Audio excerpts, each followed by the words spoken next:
Stitchers out there in Floss Tube land. This is my first Floss Tube and I'm very excited to be here. Today is Wednesday, March 16, 2022. First, I'd just like to comment on what's happening in our world with the invasion of Ukraine. The devastation we're seeing on the news every day is just heartbreaking. And so as many of you have called this out on your Floss Tubes, we stand with Ukraine. We're praying for peace. We're praying for our world leaders. And we're hoping to quickly come to some kind of understanding resolution to end all of this craziness. And so I'm there with you. I will tell you that several months ago, I came across this beautiful alphabet sampler on Etsy. I love alphabet samplers. And this one was unusual. It's very ornate. So when I clicked on it, it's actually a Russian alphabet sampler. I reached out to the designer. I did purchase it as an instant PDF download.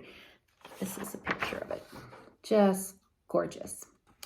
And I reached out after this invasion started.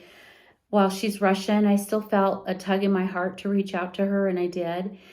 She was thankful for that. She did respond. I applauded her courage. She also stands with the people of Ukraine and is also hurting because of what's happening in their country. So my prayers go out to her also. In following the format, when you do an introduction, I'm going to try, and I might go off. I hope not, so I'll try. So my name is Janelle Meredith. I've been married to Kevin Lee for forever. I'm just going to say it that way. Forever to this man.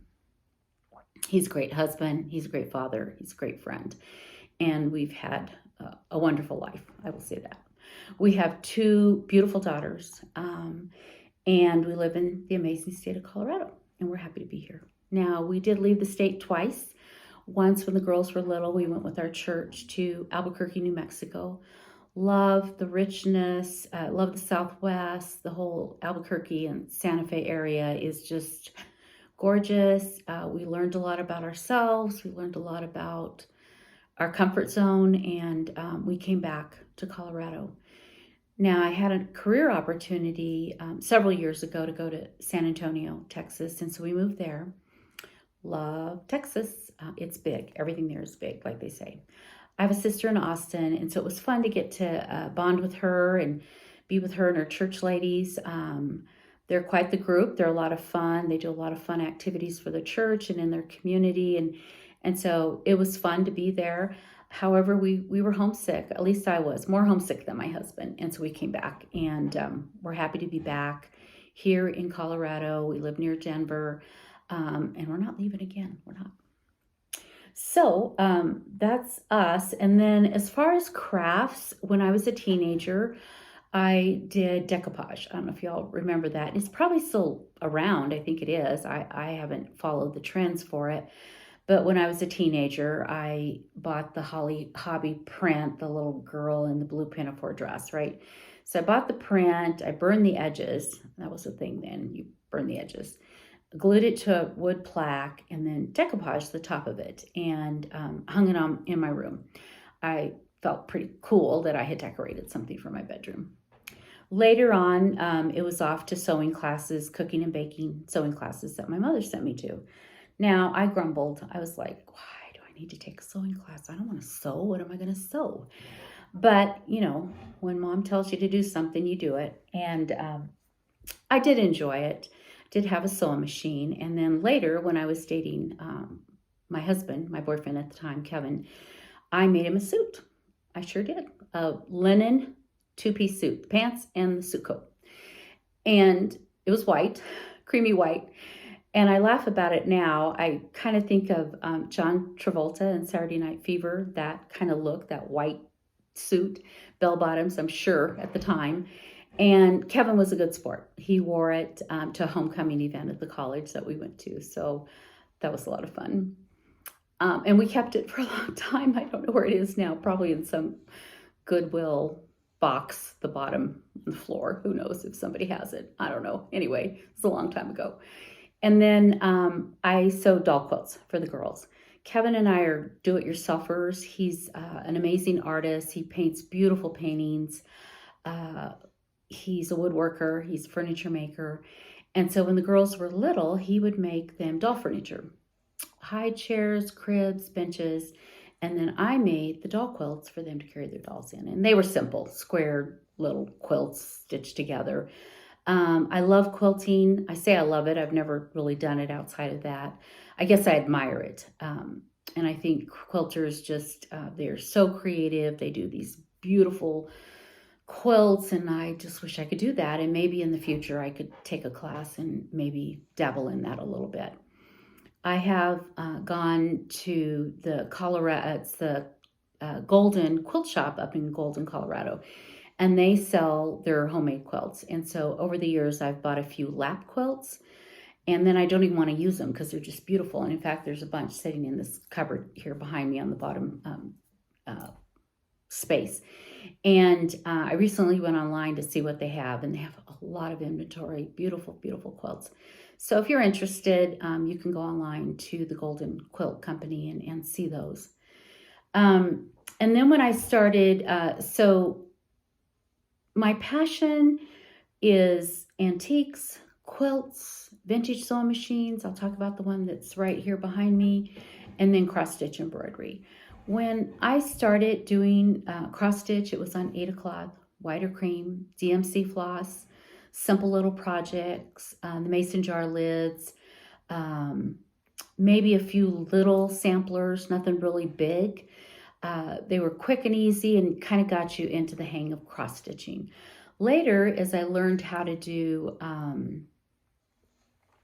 stitch on linen, I evolved to doing linen with over-dyed threads. I just fell in love with that. To me, while it's called a craft, I see it as art. I see it as a work of art. When you take your linen and your threads and you start with that first X, and before you know it, you have this beautiful product, this beautiful reproduction sampler, or this beautiful band sampler, whatever it is that you're doing, and it just turns out with all the colors, and it's just very pretty. And for me, I frame all of my projects, and I don't really do pillows. I don't do the little pin cushions. I've never really done those. I could, I just haven't. And so I love doing cross-stitch embroidery. Now, I learned about this Floss Tube environment, this Floss Tube stitching community through Nicole's Needlework. Now, I'm not sure how I found out about her, but I did about 6 years ago. I started listening, and I listen every month when she puts out a video, a YouTube video. And I just appreciate her sharing what she's working on. She's now transitioned to more quilting. And when I would listen, I would, be taking notes. Where did she find that? I'd be calling the Attic Needlework shop. I'd be calling Country Sampler in Wisconsin. Later on, I learned about Kitten Stitcher. And then, of course, I would look online and would find places. I'm from Kansas, and so in Wichita, Kansas, Heart's Desire is there. I've been to that shop. One time we were going through Ogden, Utah. I found Shepherd's Bush. And for a long time, that's all I stitched. Everything was Shepherd's Bush in my house. It's kind of funny. The sampler right here behind me is a Shepherd's Bush. It's called, I think, Her Sampler. And you put your name and year, and there's some specialty stitches in there. I was very pleased with how that turned out. And the framer did a beautiful job framing that. And I have other ones here in the house. Maybe one day I'll do a Shepherd's Bush parade to showcase those. So I think what I love about the cross-stitch embroidery is the diversity of patterns. Everyone, these designers do an amazing job, and you can pick any theme. I like reproduction samplers. I like little girl samplers, like whimsical samplers. My Big Fat Toe does scripture samplers. I've done a few of those. And I usually just always find something that I feel like I can't live without. And so I have a nice stash. Now, through Nicole, I also heard about modern folk embroidery with Jacob. And I love all of his Swedish designs. I know he's very energetic, that man. He has tons of samplers, reproductions. And I love listening to him. I've listened to just a few of his floss tubes, and how he comes to bringing those to life, and his color schemes. I mean, everything is just beautiful. Now, last year in the 2021 Stitch Along for Fruits of Plenty, I knew about it, but I work full time, and so I just felt like I couldn't commit to getting done every month with staying on top of it through the year. So I didn't participate. However, this past year in finding all these floss tubes, I came across a Kansas City girl living in Colorado, and she was showcasing, I think monthly, maybe more often, how she was, her progress on her modern folk embroidery stitch along. And her colors were navy blue and green, just stunning. Loved it. Reached out to her, reached out to Jacob, now post 2021, right? So I have bought the pattern, Modern Folk Embroidery, Fruits of Plenty. I've ordered the linen from Fortnite Fabrics, and then I'm going to go up to Denver to the stitching shop and try to find the navy and green, similar to how Kansas City Girl in Colorado did hers. Now, I went to Instagram, Modern Folk Embroidery Instagram, and saw everyone showcasing their product and how they personalized it. People used, of course, different color schemes. Some were monocolor, some were two colors. I mean, everyone just was creative in what they did. And I think Jacob mentioned there were 22 countries that participated in that last year. And that's pretty amazing. And I was just like, wow, the stitching world is crazy. We're taking over the world. So it was kind of fun to see all that. And I'm excited to do mine. I'm not going to push myself to hurry and get it done. I'm sure once it gets here and I start, won't want to put it down, but we'll see. And then, let's see, I've talked about quilts, how I got into cross stitch. I started with Ada, I evolved to linen. And I would tell you that, when I would go to these cross stitch stores and see people in a back room stitching, or even right there in the front of the store stitching, I always wondered, and how do you get into that? How do you belong to a stitching group? What does that mean? Or is this exclusive?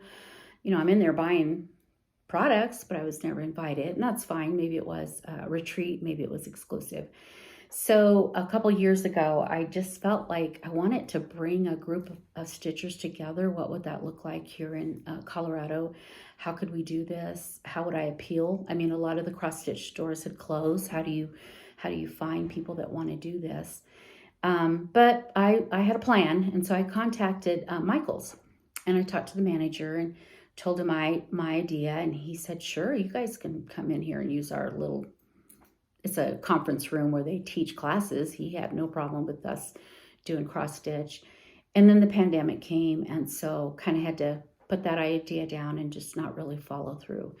Now, since then, I've learned there are all these retreats that people go to, and maybe next year I can find one and try to attend. I think that would be a lot of fun to be a part of that.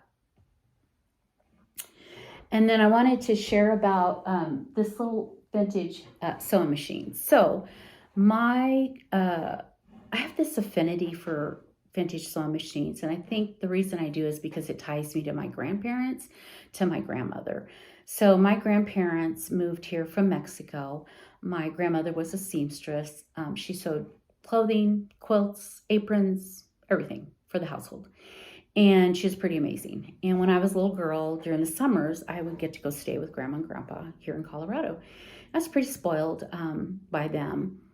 And so when I would see these antique sewing machines, I've got some over here on a case over there, I would just admire them, and they're just beautiful. So recently I thought, well, I just want to collect them. I just feel like that would be something fun to do. So about 2 years ago, maybe 3, I went home to check on my dad. He lives in Kansas. And I went downtown, and there's a vintage clothing store. And the lady there had all these vintage sewing machines up on a counter. They looked beautiful. And there was one that was called Cinderella. Now the ones I have are white and rotary, white, and I have a Ben Hur. Hadn't seen that before. My sister found that for me at an auction in Kansas. And just this week she found a Singer Red Eye for me that's pretty old. And I just can't wait to see it live, but she's going to get that for me. And then this Cinderella sampler I saw in this store. So I inquired about it if it was for sale. And the young gal said she didn't know, I'd have to call the owner. So I called the shop owner and talked to her on the phone, and she said, no, it wasn't for sale, not now. I thought, well, maybe that means hope for the future. So fast forward 2 years later, back in Kansas, went to the shop. It's still there, and the shop owner happened to be working that day. And so I asked her about it. And she said, no, it wasn't for sale. And you can find these anywhere. They're all over Kansas, auctions, estate sales. And I thought, well, I don't live here. And okay, so kind of just thanked her, and I understood. So I came home, and I just felt like I really wanted to find this Cinderella sewing machine. So I looked on eBay. I know Brenda calls it Evil Bay. We love eBay, but it is kind of pricey at times. So I did find it, this Cinderella sewing machine, and under bid, and he took it. And so I have my Cinderella sewing machine. Now, not only do I love the vintage sewing machines because it ties me to my grandmother, the other reason is when I was a child growing up, my cousins would call me Cinderella. So that was my nickname growing up, Cinderella. I'm not really sure why. I'm the older daughter, so there's 7 of us. I have 2 older brothers, 4 younger sisters. And so, as some of you know, in large families, sometimes the older daughter takes on the duties of caretaker for siblings. My parents both worked 2 jobs. They were working to support us. 7 kids. There's a lot of money going out, lots of activities. We were active in our community and in sports, and there's always something going on that you need those dollar bills. So I helped my mother. I, babysat my siblings. We'd heat up food. I'd throw things in the laundry in the wash machine if she asked me to. We kept the house clean. We had a lot of fun. It wasn't arduous. It wasn't difficult. I wasn't abused. I wasn't in tattered clothing, waiting for Prince Charming, right, to take me to the ball and whisk me away. So I'm not really sure where my cousins got this nickname of Cinderella for me, but it's fine. We had fun with it. It has stuck. And so when I saw the Cinderella sewing machine, I just thought, yep, I need to find a Cinderella sewing machine. And I did. And I'm so very happy about it. I also, when I am out antiquing and find a Cinderella book, I'll pick it up. And so I have a couple of those. They're really cute. And so that's kind of I have a Cinderella shelf, I guess. So that's kind of fun. So I just wanted to share about that. And then I want to say thank you to all of you out there in Flosstube land who share your floss tubes, your ideas, your tips, your creativity, your joy in cross stitching. I admire that, and I gain from it when I watch you. Recently, I came across in January. That's when it was. It was in January. Nicole mentioned, I was listening to Nicole's Needlework, and she mentioned Brenda and Laura. And I'm like, who's Brenda and Laura? Who are these people? So off I go into Flosstube land. I found Brenda and serial starter Laura, and I listened to them. These ladies are a hoot. They make me laugh. I enjoy their YouTubes. I went back to number 1, listened up through number 10, and then I'm staying current. And I heard all about all the rules and all these new things that we do in cross stitching, and so that's been kind of fun. Then I found out about Country Stitchers. Those 2 ladies are really nice, and they seem to have a lot of fun, have a great friendship, and so they share their joy of needlework, cross stitching. I've come across Nicola from the UK. Admire her research and the work that she does with her reproduction samplers that come out of her company, Hands Across the Sea. And then Nicole mentioned Kitchen Stitcher as a place to buy things. So I've been buying things from Kitchen Stitcher. Well, through looking through all these floss tubes, I came across StitchyTube, which is Teresa's YouTube, and I thought, oh my gosh, who are all these people? So it's been fun to listen to everyone. I am taking Teresa's advice. I'm a monogamous stitcher. I start with something and I stay with it. But I thought I appreciated her insight into thinking, well, maybe it's taking me longer to get something done because I'm bored or I'm tired of it. Maybe just step away and do something different and then come back to it. And so she had this idea where you put ideas on a piece of paper, cut them up, put them in a basket. Whenever you feel like you need to change it up, take that idea out of the basket. And what does it say? Does it say start something that's out of print? Start a new cross-stitch project that's red. Start an alphabet sampler. Start a reproduction. Start something whimsical. So I just thought that was, I really appreciated that insight, and I thought, I'm going to do that. So I did do that this past week, and I'll share about that in a minute. So listening to all of you, just appreciate your wisdom, your creativity, and the common joy we all have in doing this fun work of art that we do. I was thinking if there was something else I wanted to share with you. I think that was it, and I'll transition now to what I'm working on. So I already told you about the Russian alphabet sampler. This is an alphabet sampler that I found online on Etsy, off the chart. Lina, 1866. It's a reproduction, and it's charted by Diane Plines. I hope I'm pronouncing that correctly. So in the online, it looked like it was blue, like the color is blue. But when I got the pattern, it's actually a green.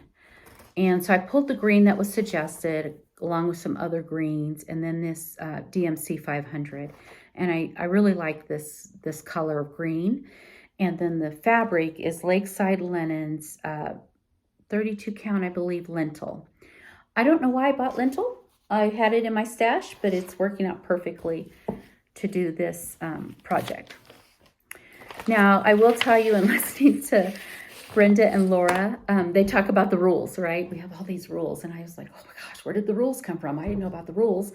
So that's been kind of fun, and I appreciate their sharing all of that. They're pretty comical. So as they say, we should always be doing something in red. So I went through my stash. This is an older Freebie by Blackbird Designs. I've just held on. I hold on to a lot of things. It's a French red alphabet. And I have this piece of linen, vintage, how am I holding this? Vintage Mocha. You could say 28 count. And the thread I'm using is, oh dear, what is it? What am I using on this one? The fabric is 28 count Vintage Country Mocha and Schoolhouse Red from Gentle Art Threads. I love this color, and this is just beautiful. So I'm working on that. And then I pulled out something that I've had for a very long time. So this is a Adam and Eve by Brenda Gervais. I love Adam and Eve samplers. I have about 6 in my stash maybe. So I bought this. I think it was done in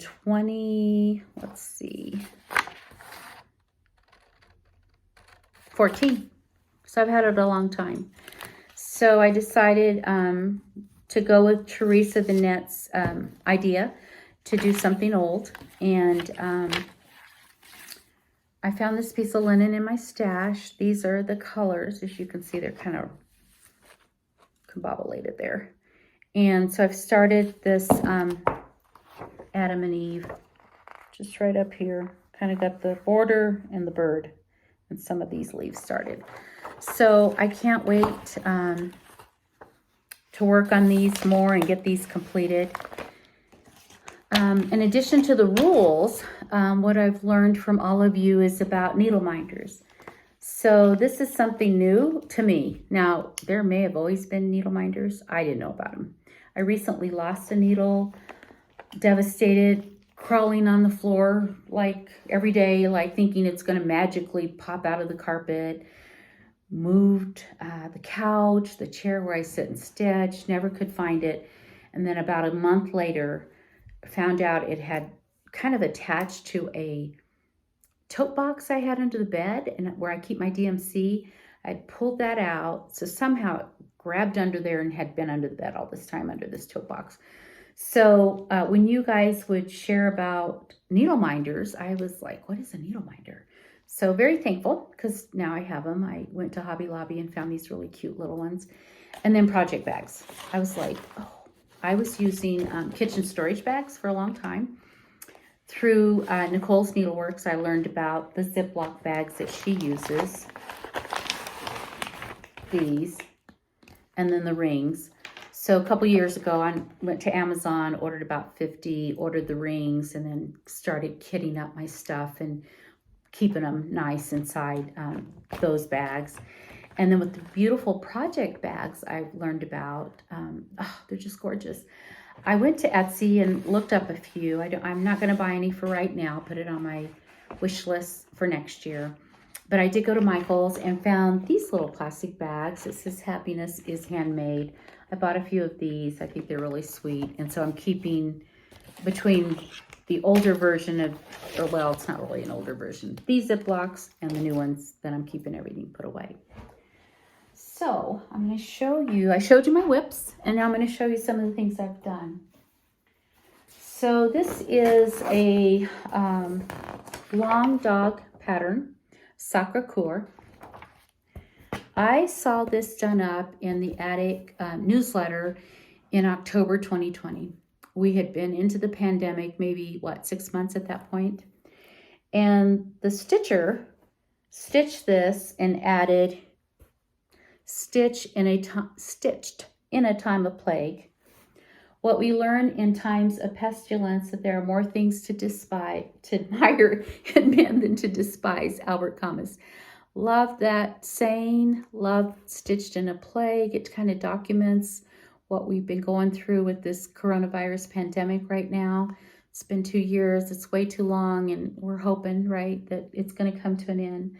Now, in her project, she did hearts as the border all the way around. It's absolutely stunning if you go back and look on the website and see it. I chose just to go ahead and keep this part simple, hoping maybe this would pop out more. I mean, it doesn't really matter. It's gorgeous either way you finish it, and hoping to get that to the framers in the next few months. Another one I got done around Thanksgiving is Winter is Coming. Found that on Etsy. Stitches Through the Years by Lina Linskaya. And I love the colors in this. Some of it's DMC and some of it's over dyed. I have it on a foam core because I wasn't really sure what I wanted to do. Probably frame it. I can't find one that's this size at any of the frame shops, so I'll probably have to do it customized. Just beautiful. And so she does all the seasons. I did buy the spring one. It's very, very pretty. If you go to Etsy and look her up, Stitches Through the Years, you will love these mini Quakers that she's doing for the seasons of the year. Now this one, Isabella Johnstone, is a needlework press chart. Came out in 2012. And I found this when we lived in San Antonio. I was always trying to find my cross-stitch stores wherever we lived and whenever we travel anywhere. And so there's a cross-stitch store called the Tin Smith's Wife's Shop in Comfort, Texas. And that's northwest of San Antonio. And so my husband and I went there for the day. It's a beautiful little town. The main street has all these beautiful shops and places to eat. And I found this sampler, or this chart, and so I thought, I've got to have it. Now, I've had it put away all this time, and then this past year, fall, decided I wanted to get it out. It's upside down, and stitch it. So here we go. Now, you will notice that in the pattern, there's a vine that goes all the way around. I did stitch the vine, but then I took it out. I didn't like it. I thought it was too crowded. And just loved the way it turned out. Found this frame at Michael's. Decided not to do matting or any of that. Just let it pop on its own. Now, Needlework Press, they do a great job given the origins of this sampler. It's from northern England near Scotland, and it resonated with me. Isabella Johnstone. Now, my husband's grandmother's maiden name is Johnson. They have a long line of Johnsons in Kansas.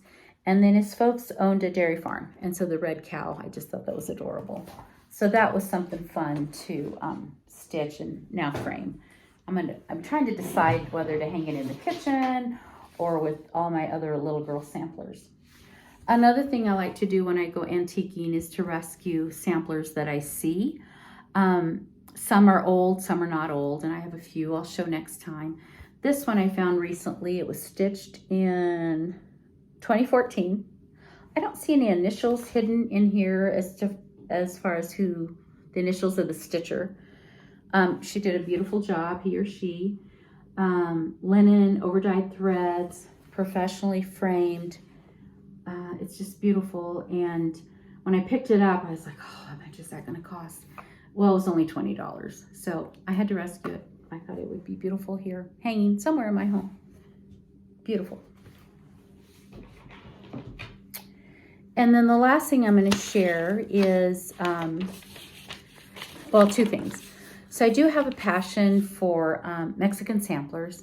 I'm trying to figure out, similar to how Nicola, Teresa, other designers find these old antique samplers and then reproduce them. And that's something I would like to do with Mexican and Spanish samplers. I see them on Pinterest from the Harvard Museum or Sacramento, San Francisco. I mean, all these amazing museums will showcase these Mexican samplers, and it will say that you can reproduce. However, you don't have it in your hands. It's not live. It's a picture. And so I've reached out to my family to see if anyone has anything maybe hidden that grandma or an aunt or some relative had an embroidery sampler that I could have. I haven't heard from anybody yet. And in looking online, I have found some, not a lot, and I've purchased those. So I have in my stash, I have a box of little girl samplers that I want to do, a box of Mexican samplers, a box of red samplers, a box of Christmas samplers. I'm like samplered out for eternity here. So a couple years ago, I did find, it's called W, a Mexican sampler by Needlework Press. It's beautiful. I stitched that for one of the girls that year for Christmas. And then for my other daughter, I stitched her. It's called the Spanish Rose, or maybe it's just called the Spanish Sampler by Liz Matthews. And both of those just were stunning. We framed them professionally, more modern look to the samplers. And the girls were really happy to get those. I wish I didn't have to give them away, but I did. So in the future, just hoping to continue to learn from all of you and searching in antique shops, thrift shops, see if I can come across something, do the research and maybe reproduce in the future. That's kind of something that is of interest to me.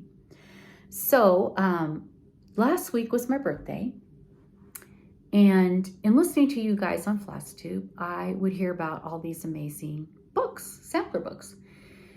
And Brenda and Laura mentioned one, it was years ago, called The Educated Stitch. And it just sounded really cool. And I was like, oh, I need to find that. So I'm on the internet searching, trying to find the book. And it brought me to a website called Pink's Barn, Jane Greenoff. I don't know who Jane is. I don't know Pink's Barn, right? I'm so silly. So I reach out to her and ask her about this book and if she has any. It said she was out of stock, but I thought I would just reach out to her anyway. And she said, well, she was actually going to be going to the Whitney auction and would be trying to secure some more books, and she would let me know. And I just thought, well, that's really nice of her. I don't know the Whitney auction. I don't know Jane Greenoff. But I go to her website and I'm digging in, looking, reading about her. Well, she's like this amazing Renaissance woman. She is the founder of the Cross Stitch Guild in the UK. she has her own cross-stitch company called the Inglestone Collection. She buys antique samplers and reproduces them. As I researched her website, I fell in love with her reproduction samplers. So this was in January. I had a birthday coming in March, and I decided to gift myself 3 of her samplers. And so I'm going to share those with you real quick before I end this video. They come in this beautiful wrapped box. When they came, I got them and put them away until the day of my birthday and didn't open them until that day. The first one I ordered is called Marianne Gollins. It's an Adam and Eve, and I just love it. In your little box, beautifully wrapped,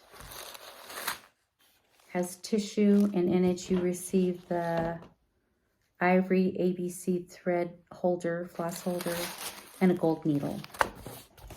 The second one I got was Anne Simon's.